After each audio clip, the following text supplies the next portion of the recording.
Hi, everyone. Thank you so much once again for joining us for another one of our LinkedIn Live events. Today, it's going to be slightly different. Today, we're going to discuss whether or not CISM is the right certification choice for you. So, who should pursue the CISM certification? If you think that is something that you'd actually find interesting, then we'll be discussing more strategies as to how to get into and how to get started with your preparation and how long it takes and all of your most burning questions. So before we get started with the session, Mr. Saz Rai, who is one of the biggest personalities in the industry for sure, and he's going to be joining us. He's our expert and our lead trainer. So, yeah, before we get into it, Mr. Sazrai is also coming out with a CISM certification training with us, which starts on 11th of May. So, if you think CISM is the right certification choice for you, then definitely please feel free to contact us, and we'd be more than happy to help you out, get you started, and get you certified in no time. And in addition to that, during this session, if you have any queries, any doubts, any questions that keep popping up in your mind, then just please feel free to put those questions in the comment section and Mr. Sazrai will be taking those. So, before, yeah, so I think without further ado, Mr. Sazrai is ready. So, sir, I'll add you to the stage and please take over.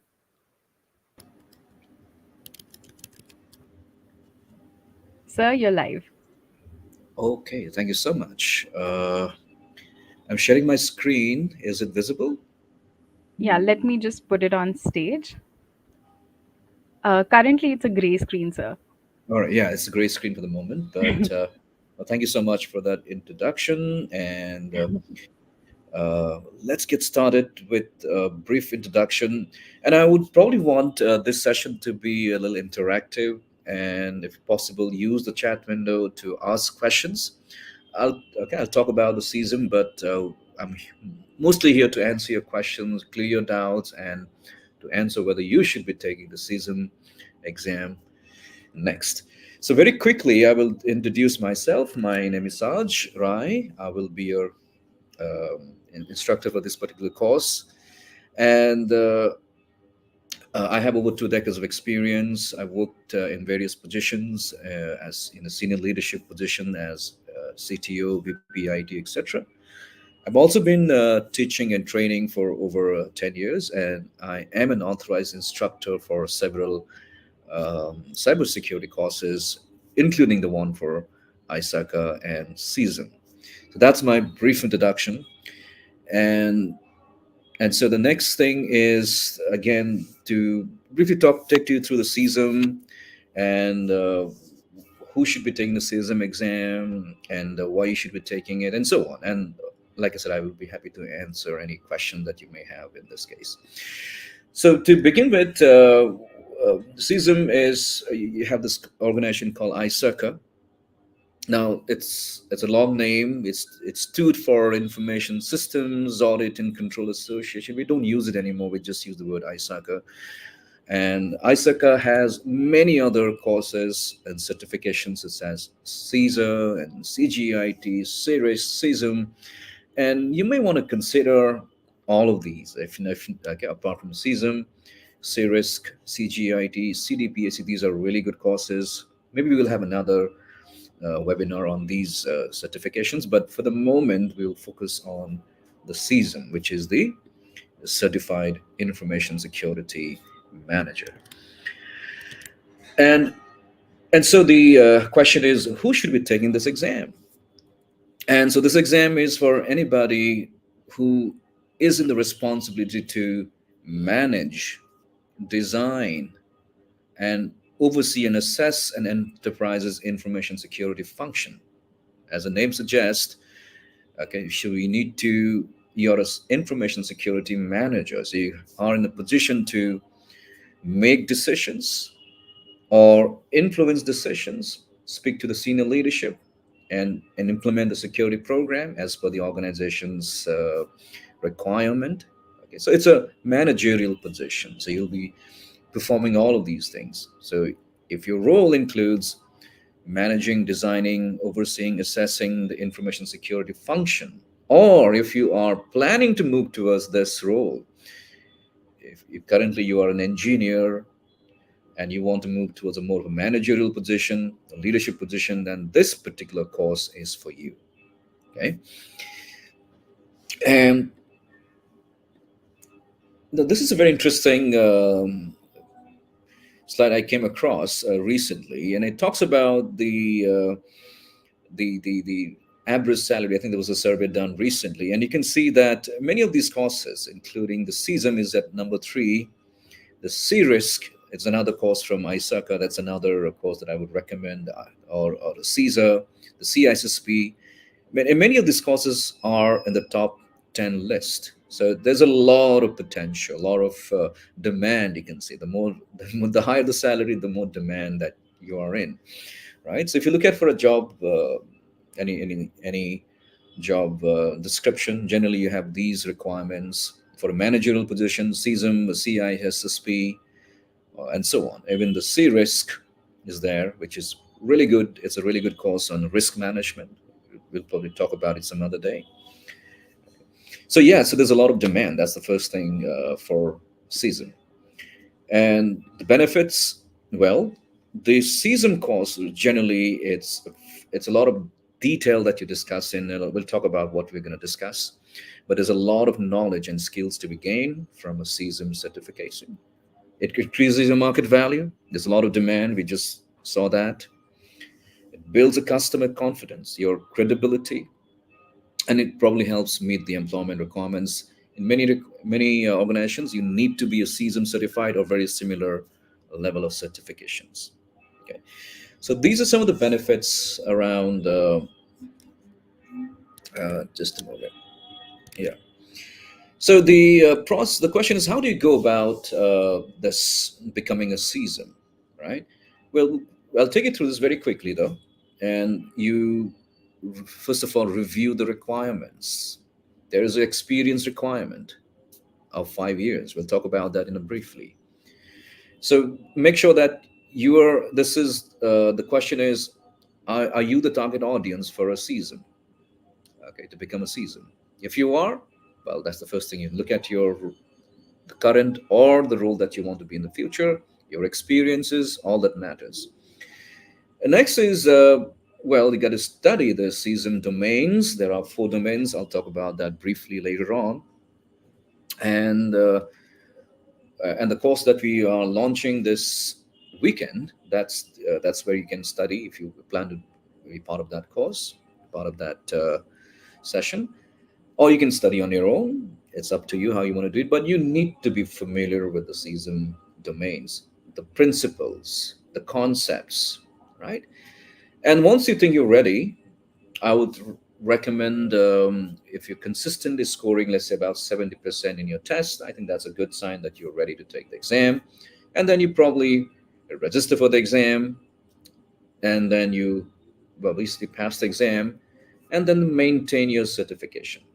I'll talk about that briefly. So this is the typical path you'll take to become a season, right? The As I mentioned, one of the requirement is that you need at least 5 years of experience. Okay, at least 5 years of experience. There is a waiver also. You can take a waiver for a minimum of 2 years, which means even with the experience of 3 years, you would probably can take the exam. This is a managerial exam, so you need that experience. Okay, you need that experience to be able to think like a manager. Okay, so if you're just beginning your career, let's say you have just a one or couple of years experience, I wouldn't really recommend a season at this moment. Okay, but if you are a seasoned professional, at least 5 years or more, then you may consider becoming a season, because the roles, the managerial role is slightly different. The thought process is slightly different. It's not a very technical role or a technical course. Yeah, okay, so make sure that you understand the experience requirement, that whether you are the right person. Okay, I will be happy to take any questions on this. The exam is for 4 hours, which 150 multiple choice questions. And the questions are very interesting. If you have time today, I'll probably take you through some of the questions that give you an idea what type of questions are asked. Again, the focus here, as I mentioned in the exam, is more about the what and more importantly, the why. Okay, why do we need to take a certain action or a certain decision? Because as a CISM, you are making decisions, and you need to know why are you making that decision. Most of the questions, all the answers, there are more than one correct answer. So you're not looking for the correct answer. You're looking for the best answer. And to understand the best answer from that list, you really need to understand the principles and the concepts. Okay, so if you're just looking at the correct answer, you will definitely fail the exam because usually there is more than one correct answer, and it's the thumb rules that you learn, the principles that you learn that will help you make the right decision. And that's what happens in real life also. In real life there is no black or white, right? There's no yes or no answer. There are usually multiple things you are supposed to do, and the question is, what will you do? Okay, what is the right decision to make? The exam fees, it's an expensive exam, no doubt about it. And this is you can see that if you're a member, it's usually a little cheaper. The membership fee is almost 140 $150, which is like a one time in a year, a one time membership fee. And usually it's much more beneficial to become a member because there are other benefits, such as you get a lot of free stuff, discounted rates on the materials, and so on. Okay, so always better to become a member and also maybe join the local chapter. If wherever you are, there are usually some local chapters. You can join those chapters, and there are you can connect with the other similar professionals, and there are other benefits also. So I'll always recommend becoming a member. Okay, the exam resources that you will use, well, typically for most ISACA courses, you'll use three things. One is the review manual. They have an official manual. That's something that I recommend. So there are some other materials like all-in-one in the market. You could probably use them, but the review manual is usually what is recommended. And also, they have this question and answer database that you could use to, I wouldn't call it as a way to study, but as a way to validate and test your knowledge. And once you've studied, you can use those questions to validate whether you've understood the principles and you're able to apply them in your preparation towards the exam. And as I mentioned before, if you're consistently scoring around 70% and on, so that's a good sign that you should take the exam. They've also listed out the candidate guide, and that's something you can also use. Um, this is what, let me see if I can share the screen. Hang on. And I'll probably share it a little later on. I'll show it to you what it looks like. Okay, the exam candidate guide. It's a really good resource for you to go through when you're preparing for the ISACA courses. Okay. Any questions so far? Okay, there's a questions from Manoj says, I'm a network engineer. Can I attempt this exam? Absolutely, yes. Why not? Why not? Um, what is your back experience? If you can mention that also.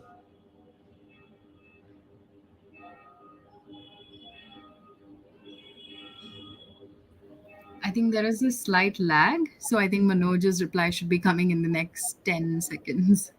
All right, no problem, no problem.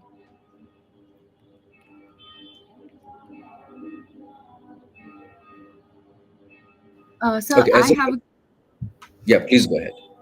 yeah, so while Manoj is typing his response, okay, he said plus. So Manoj, could you be a little more specific? How many years of experience do you have? Okay, so while he's typing that out, So I've usually gotten this one question. So in ISC Square exams, if somebody does not meet the experience threshold of say 5 years, they usually, after clearing the exam, they're given a tag of associate of ISC Square or something like that. So is there some other provision in ISACA which enables candidates to get some kind of recognition after clearing the exam, even if they don't meet the exact criteria, the experience criteria? Well, that's a very good question. And the answer is, at the moment, there is no such. So you'll have to provide that experience. Okay, and you can gain that and you can gain that experience, and only once you have that experience you can apply for that certificate. All right, all right. Thanks, sir. So Manoj Okay. has 14 years, 14 plus years of experience. That's great. Okay. Okay. 14 years experience, yeah, absolutely fine. I think that's a really good number of experience. It's time to move towards the more managerial roles, and I suppose CISM should be the next step for you. Yeah, and that experience of a network engineering will definitely help you. I think that you come from a technical background, so that's very useful again. Okay, let's quickly take you through the certification process.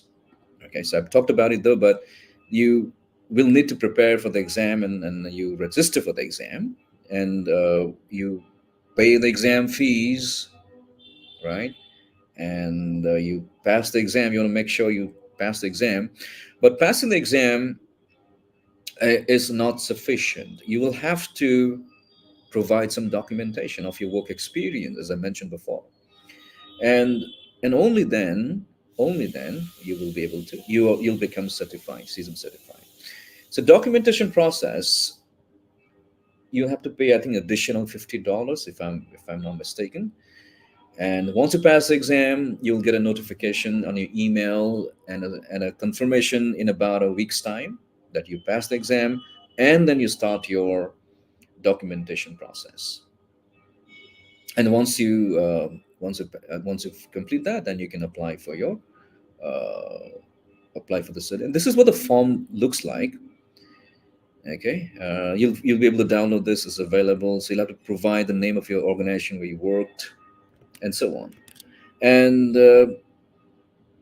you'll have to have um, somebody will sign on this.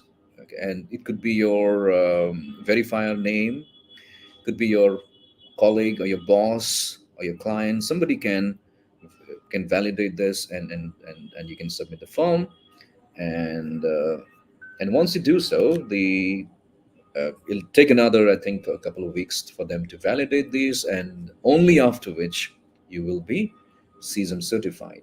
So from the time you pass the exam till the time you actually become seasoned, it's usually depending on, how soon you are able to provide this documentation. Okay, so like I said, it'll take about a week's time for you to confirm that you passed the exam, and another couple of weeks for them to validate your application, and only then you become a season certified. Well, once you're CISA certified, you will need to maintain your certificate. So there are two ways to do so, two things you need to do rather. One is to earn the CPE points, continuing professional education points. And there are lots of activities you could do. For example, an hour of training will earn you about one CPE, almost one CPE. Okay. So if you've taken a 40 hours of training session in a week, which you should do in a year, that'll earn you about, depending on, maybe 35 to 40 CPEs, right? And once you earn the CPE, you also have to pay a maintenance fee. I think it's about 40 to $50 in a year, and then you will be automatically certified. So this is usually every 3 years you'll have to recertify yourself. Okay, the certificate is only valid for 3 years. For most courses, That's how it is. And remember, you could lose your certificate if you do not earn the CPE, or you do not pay this maintenance fee, or if there's some ethical violation, then you could lose your certificate. And you don't want to do that. These are hard-earned certificates.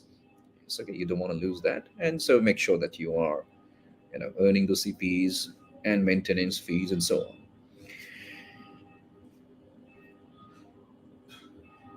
Okay,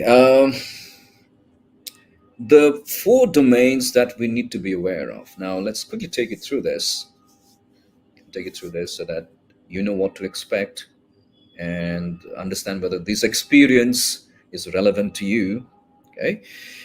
The first domain is information security governance. Then we have information security risk management, then information security program, and the incident management.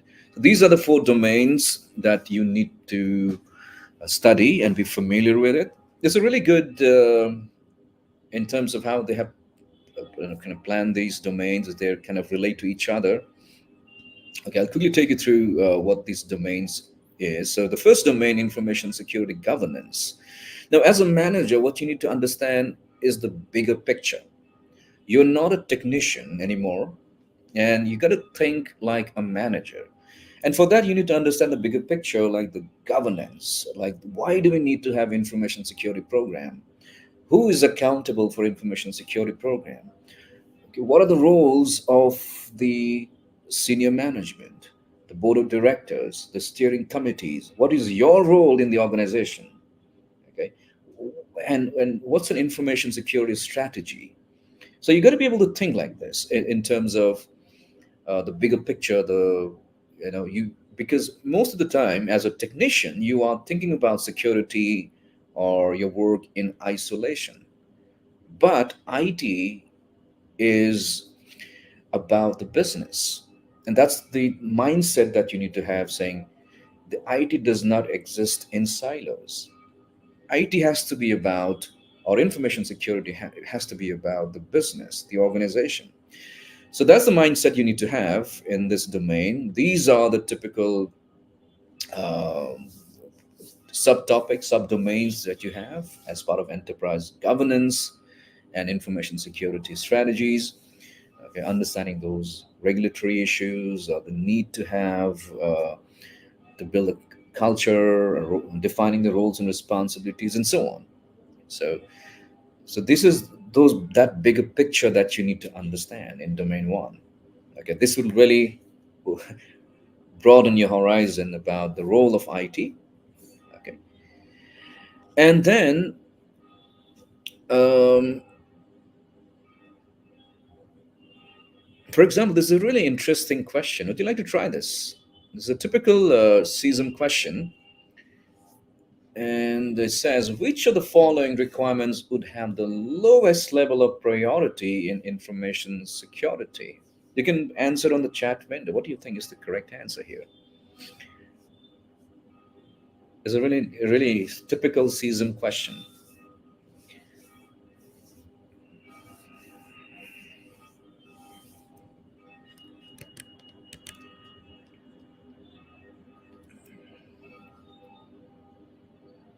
You can use the chat window.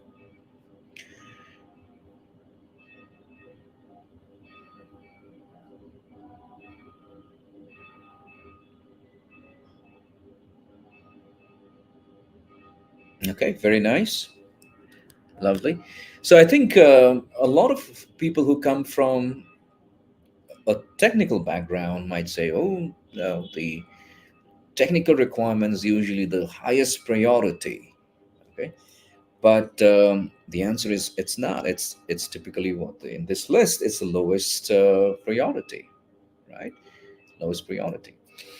And it's very interesting the question. And another question that similarly they could ask you is which of these will have the highest level of priority, right? And you might think, oh, it could be regulatory, privacy, business. What's the correct answer? Now, these are the kind of principles you need to learn. And CISM teaches you that One of this is the highest level of priority, and there's a justification for that. Okay. Anyway, so I'll just leave it to that. You could probably study this. But for the moment, yeah, understanding that the technical requirement is generally the lowest priority at the moment. And the next domain is information security management. And and so, as a CISM, you're responsible to manage the risk for the organization, yeah, and have the information security program, the risk management program, and it's a really good course and a very nice domain which um covers these points here: the information security risk assessment, and covers the uh, entire concepts on risk management. Um, though, personally, to understand risk, I recommend a C-Risk program. C-Risk covers the risk management in more detail than here. CISM does a good job, but in CISM we have one domain covering risk management. In C-Risk we have almost four domains, so it's a lot more detailed. But CISM, also, I think, does a good job. So these you cover the entire risk management process from the time you identify the risk, assess the risk, respond to the risk, and monitor the risk. Okay, so that's going to be your primary responsibility. It doesn't matter which role that you play as an information security expert, you need to manage risk. Now, if currently you are, let's say, managing networking, or you're into IAM, or you're patching, or in a SOC or whatever, in some way or the other, you are involved in the risk management process. Okay. Anyway, so risk management is an absolutely important course and knowledge to have as an information security expert. And if you saw that list previously, the CIRISC is on huge demand at the moment. Okay, and the sort of number one on the list. So want to consider that. The third domain is information security program. And so you need to set up the information security program as an information security manager, where you will probably be um, making sure there's a program. You probably use some framework like ISO 27001, or you will be you'll be developing policies and trainings and all sorts of things to implement the program within the organization. Okay, so these are some of the topics here, like designing controls, implementing controls, security controls, okay, reporting, training, awareness and training, and so on, managing external parties. Okay, so again, these are some of the so again, management external parties and so on. These are typical responsibility that you have here. Okay, so these are the typical agenda here in the domain 3, where you need to implement the information security program. Let's go back one step further. Okay, here we implement those policies and standards and assets and so on, and then putting those controls. Okay, and the final domain is incident management. So once you have understood the bigger picture from domain 1, where you align your information security to support the business, in domain 2, we manage the risk, okay, manage the risk for the organization. At domain 3, we set up the bigger, larger enterprise information security program. And domain 4 is now more about ensuring we have a smooth, resilient operations. And for that, managing incident becomes absolutely critical, right? So this is part of that incident management, where you need to manage the incident for the organization, making sure that there is disruptions are within the acceptable levels, right? For example, if there's a DDoS attack or a ransomware attack, you need to be able to manage those incidents so that it doesn't impact the organization, uh, and the organization is able to continue its operations. So we cover here a lot of topics around incident management, but this is related to your business continuity. So we need to understand the relationship between an incident, uh, a problem, a disaster, and so on. So we need to be able to understand that. So here we need to also have that business continuity plan, disaster recovery plan, along with incident management. Understanding what is the relationship, what is the difference between BCP and DRP, right? And so on. And so to be able to use different tools like a SEAM solutions, okay, or yeah, and be able to contain the incidents and so on. So these are the topics that you will need to as part of domain 4. It could be things like investigation, digital forensics, okay, digital forensics. So you need to cover all of these things so that you have a smooth and resilient operations, which is able to detect and respond to any incidents. Or if there's a disaster, we are able to very quickly run a BCP and a DRP program so that our critical business functions are still able to function even though there is a major disaster. Okay. So these are the topics, and it is kind of, like I said, it's a very holistic program that covers all the main aspects of the risk of the of incident of a security manager's responsibility. Okay, right. So that kind of brings us me to my end of my presentation. Very quickly, how to go about preparing for the exam. Now, these are some notes that I want you to remember. First of all, if you want to pass the exam, become familiar with those domains, the job practice areas. Okay, and as I mentioned, there is a very particular way the season expects you to know the thumb rules, the best practices, which may or may not be followed in your organization. So you need to learn those best practices, the thumb rules, and then you can perform a lot of self-assessment. Usually you get this that question answer database I mentioned, and there are over 1,000 questions. You could use that to prepare yourself for the exam.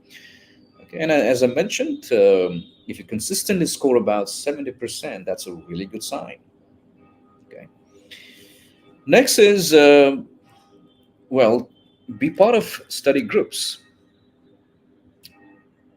Okay, find a study group. Now, study group, we have a study group. We create a study group, but also there is a study group from the community from ISACA itself, or CISM. So I highly recommend that you join that group as well. So there's a lot of like-minded people who are preparing for the CISM. You could take that up. It has to be an iterative study. Okay, you cannot just study once and think, oh, I've understood it. Okay, you have to study, come back and study those principles and concepts till the time you're able to use them in your real life, as well as you're able to answer those questions. The questions, as I mentioned, are going to be uh, very, very, I would say, based on the principles. Okay, and if you don't understand the concept and the principles, you are likely to not answer correctly. So, which means avoid cramming. Okay, avoid cramming. So, there is no way you're going to pass the exam by trying to cram into this exam. You're going to fail, unfortunately. So, there are exams where you can probably mug up and pass, but this is not one of those. So, you really need to understand these concepts, right? I showed an example questions, which is the lowest level or the highest level, or which is the best answer, or whatever, the next thing to do, the first thing to do, the last thing to do. So if you don't understand the principles, you are not going to do well in the exam. Okay. Yeah, so that's it for my presentations. I see some questions on the chat window. Let's see. Okay. So there's a question says CISM seems to be a sibling to CISSP. So by passing CISSP, CISM should be a cakewalk. Uh, I wouldn't call it a cakewalk. So the difference, let's say understand the difference between CISM and the CISSP. CISSP is a very broad exam. There are a lot of topics you need to study, and there are 8 domains, a lot of and a lot of concept to understand. The good news, though, is not so much in detail. Okay, the detail is missing with the CISSP. Otherwise, the CISSP would take years to complete. Okay, so that's the CISSP. It's very broad, but not so much in depth. Okay, coming to CISM. Now, CISM, there are only 4 domains, and in fact, if you talk about CISM and the CISSP, the CISM only 4 domains, but there is a lot of depth. Okay, there's a lot of depth in the sense that while CSSP you just understand the broader picture, like what's an incident, disaster recovery, and so on.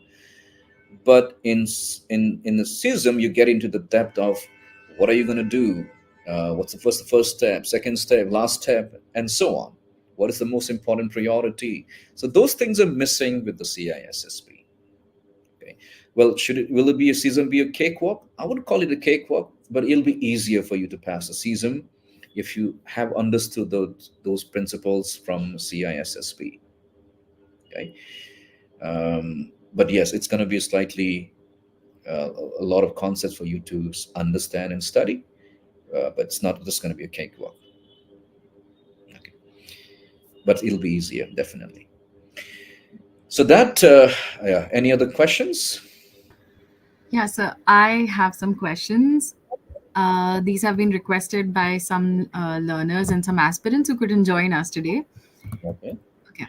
So, what, according to you, would be some good strategies to remember the information for the exam? So, does an aspirant need to have any kind of prior technical knowledge, or does the certification get into too much technical depth, or how what to expect, and also like some good strategies to remember things, especially for somebody who's primarily not coming from a technical domain?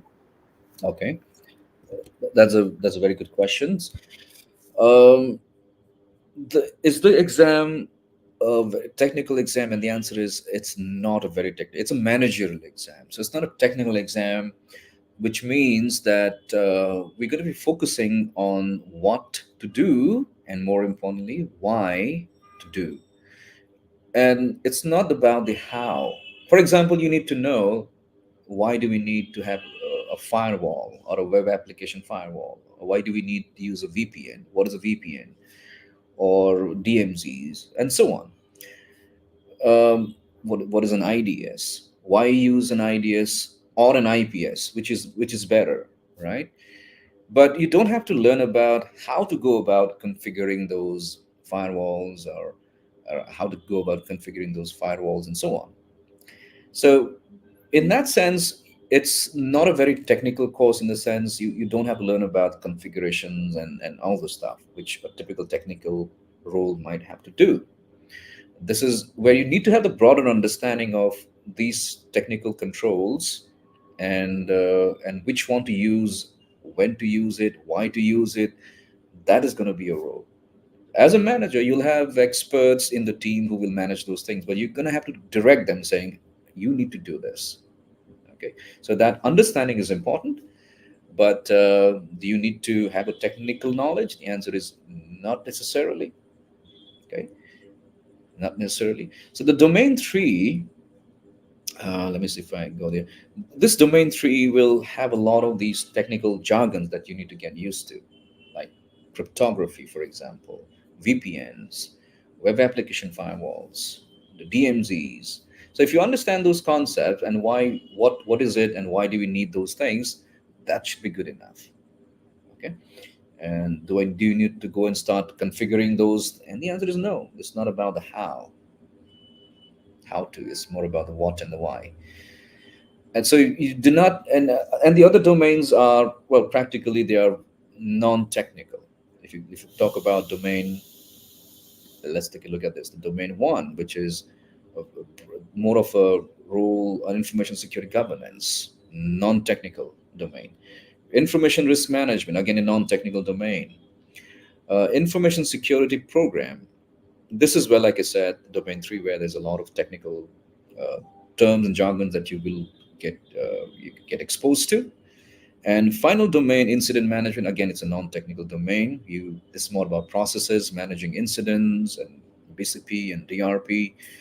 But there is no technical expertise that you need to have if you're for domain four as well. Okay, so domain three, yes, some bit of technical knowledge you need to have, but it's not a very technical domain, because here you will be talking about. Let me take you through that. Uh, yeah, you'll be you'll be talking about things like security policies, metrics, assets, and so on. Here a little bit about when you talk about the security controls, the technical controls, like what are those, firewall, IDS, IPs. You need to know those things, and that is the extent of the technical knowledge you need to have for CISM. Okay. All right, very well explained, sir. Thank you so much. And the first part of the question, like some good strategies to remember the information for the exam. What are some good strategies to remember information for the exam? Do I have to have prior technology? Yeah. So, as I mentioned, there are lots of thumb rules that you need to understand, the principle that you need to understand. And when you're studying for that, what I do generally do as an instructor is highlight these points. Like, for example, um, one of the things we saw the question, like, which is the lowest level of priority, and we saw that technical. And so you make a note saying, yeah, technical is the lowest level priority, or another principle saying that if another principle, like, which is the highest level of priority. Now, there's the answer is typical the business, right? Why, that we'll understand. So if you kind of make those notes, if you understand those principles, that's the only way you're going to pass the exam. So you're going to have to make those notes. Okay, I will be telling you that, like, for example, another principle, like, if there's a regulatory risk, how do you deal with that regulatory risk?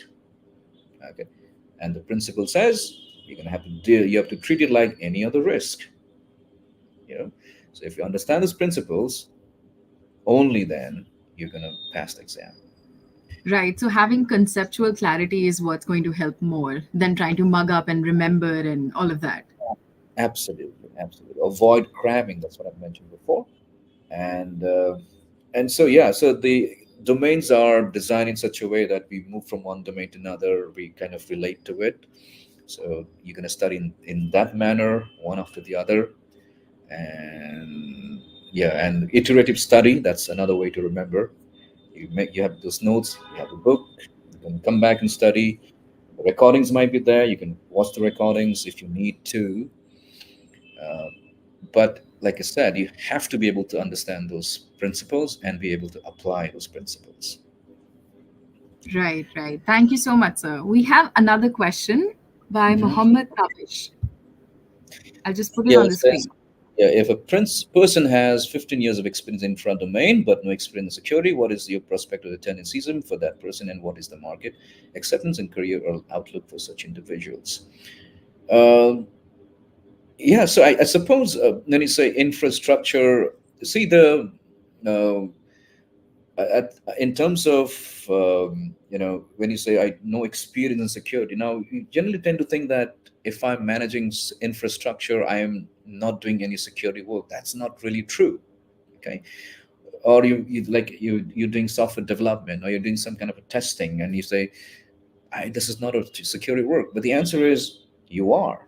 You may not be directly having a security role, but everybody in the organization plays an role in security. So, having said that, I'm pretty sure you already have some experience, okay, in managing the infrastructure. Okay, whatever the role that you play, you will have security aspect to that also. It cannot be without security. It may not be a direct role, And anyway, so the question is, will the season knowledge help you? Then the answer is absolutely yes. So if you have that infrastructure knowledge along with the now the knowledge of CISM, all this risk management and all those policies and all the stuff, uh, it it will open up doors for you within or outside the organization. So there's a lot of demand. Okay, so definitely.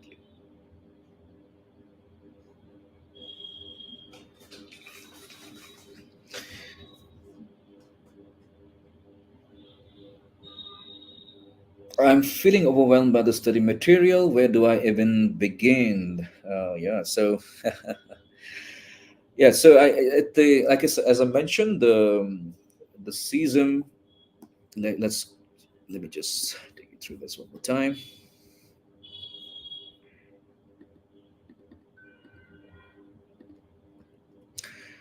Yeah, the season domains, as I mentioned before, they are designed in such a way you start with domain one and move towards domain four. That's the best way to do it. And yeah, start with initially with domain one, understand the concept. If you're studying on your own, so start with domain one, understand the bigger picture there, principles. Because if you understand domain one, then you are able to understand domain two, and so on, domain three and domain four that ways. Well, they are distinct domains, but there are going to be some interlinks between these domains. For example, there's a so incident management is a subset of risk management. Okay, there's a link there as well. So you'll understand this once you start understanding each domain. So deal with one domain at a time. If you attempt everything, obviously it's going to be is a huge thing. One domain at a time. And well, if you're part of the batch, I'll help you breaking down these concepts so that it makes sense to you and you're able to remember that while you are preparing for your exam, as well as you're able to use it on your day-to-day job. Yeah, one tiny step at a time.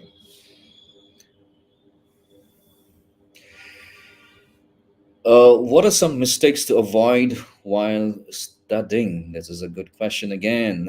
I talked about some of the best practices. Let me just take you through that. I think some of the answers are there as well.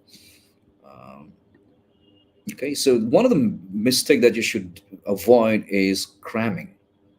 Absolutely, do not cram. And another mistake is iterative study. If you're not kind of studying regularly, that's where you're going to miss out. Okay, so uh, take out time every day. It may be half an hour to 1 hour. It's not going to be easy, and you will definitely need your family's support. Maybe your support from your bosses as well. You can speak to them if they're supportive, so that they understand that you need that extra time on a regular basis to study. Okay, and so take that help from your family and your work if that's possible. Take out time every day and have a plan like this is what I'm going to cover 1 week per domain, which means 4 domains. I should be able to cover that in 1 month, or if you need more time, then 2 months or whatever. You plan it out and you stick to that.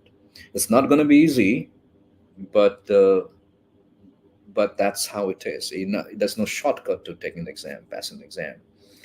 Okay, so understand those principles and avoid cramming, and also give yourself a target. The problem is that what I've really noticed is a lot of people are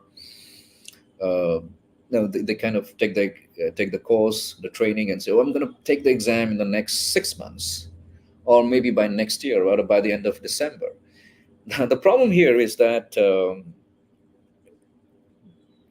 if you do not have that target nearby, then life gets in the way, right? So you'll have projects to finish, you'll have family obligations and vacations and so on. So and when you come back to study, let's say 3 or 4 months down the line, you come back to study domain one, you've realized that you've forgotten most of the concepts, right? And you're back to square one. So, so that if you really focused on, if you really want to become a CISM, uh, have that realistic goal 1 or 2 months down the line, okay, and study every day, and follow those principles that you learn and practice and go on. Another mistake that a lot of people I kind of also come across, and I speak to them. So they say that I have taken like a 500 questions or 1,000 questions. I still failed the exam. And I asked them very basic question like, can you tell me the difference between, let's say, a least privilege and need to know, for example, or a difference between a policy and a standard? And what I realize is that they're not very clear about it. Okay, and that's why you will fail the exam if you don't understand the concepts and the principles. And so a lot of people just say, okay, they do that exam, that practice questions. At least I said I've scored 99% on the practice test. I still failed the exam, and I said, ask them, how many times did you practice that question more? They said, oh, I did it 3 times. What is the first time when you took that test? What is the score? Oh, the score was about 30% the first time. Second time it improved to about 70%, and next time, third time, it was like 99%. The problem here is you're actually cramming that question. You really haven't understood the concept, right? That's why you failed the exam. So the idea here is to be able to score that about 70% in the first attempt, because you should have understood the principles and the concept the first time itself.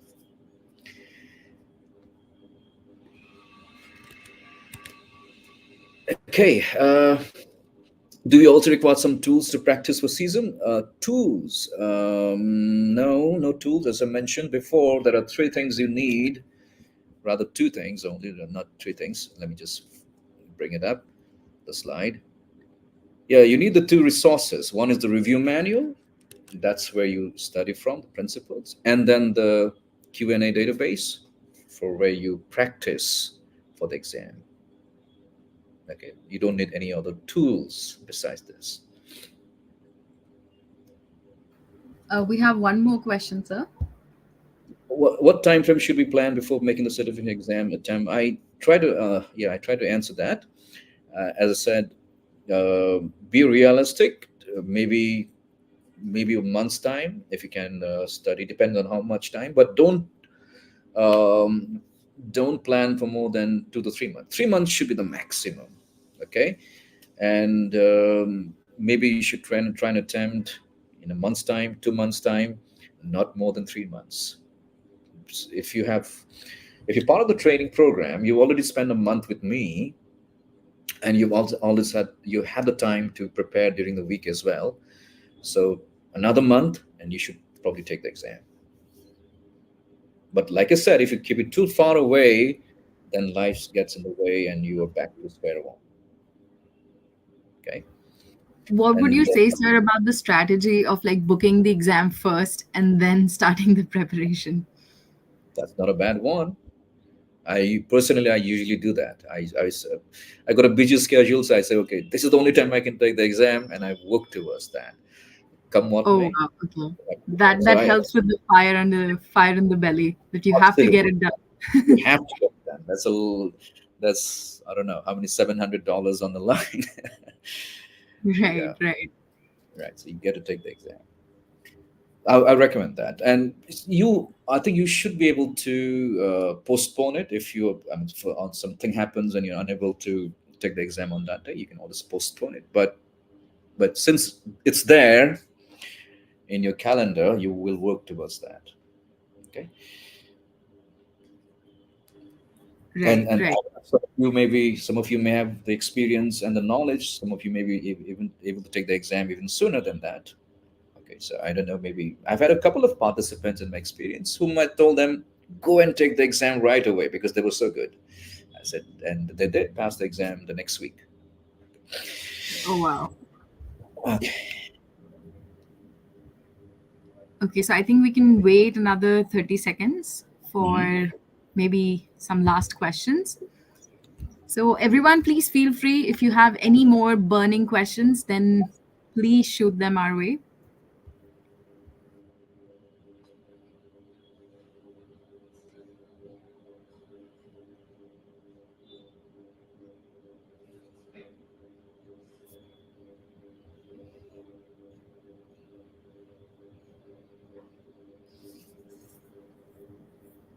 You've given us so much insight, sir, during the session. So I think this is why having a mentor throughout the journey makes a big difference.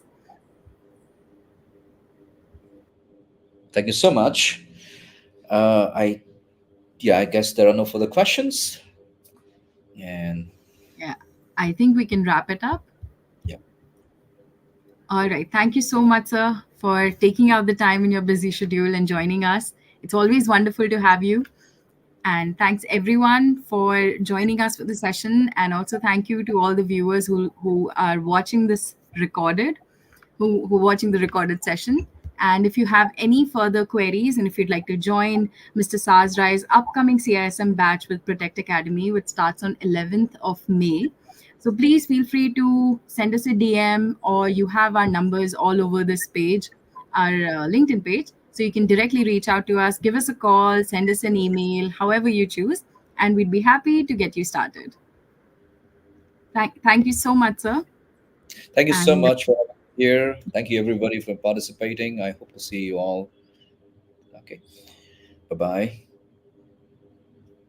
all right, bye, sir.